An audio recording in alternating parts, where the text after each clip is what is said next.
Hi, I'm Adriana. I'm currently Head of Innovation at SAP Africa, and I have a background in theoretical physics, in fact studying photosynthesis.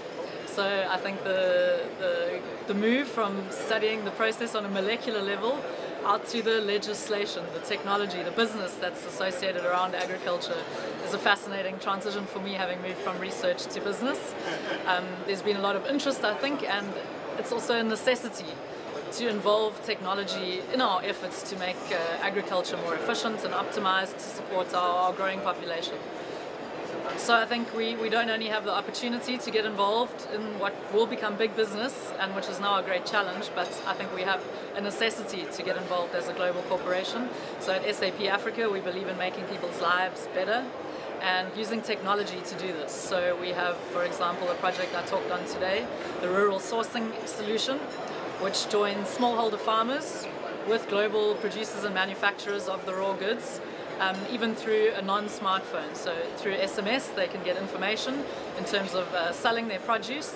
On the flip side, the retailers can trace back, so it's also about a responsible supply chain, can trace back to the smallholder farmer where this coffee bean, cocoa bean has been sourced from. So the rural sourcing helps both spectrums, using data to have increased transparency, increased efficiency, and increased production, which is what we need for our 10 billion population in 2050. So at the moment it's largely in Uganda. The Uganda Coffee Growers Alliance has around 30,000 smallholder farmers that are utilizing this application currently.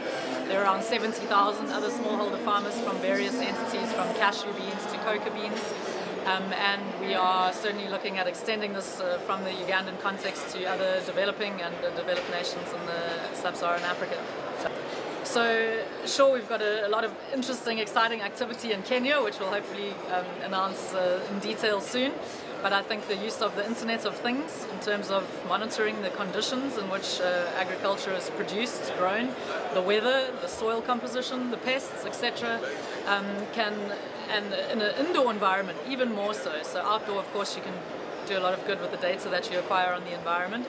Indoor farming, I believe, is an exciting and probably essential technology going forward in terms of growing food that's higher in nutrition, grown in a shorter rate, using less water than would be possible outside, in terms of providing food for our fast urbanizing population.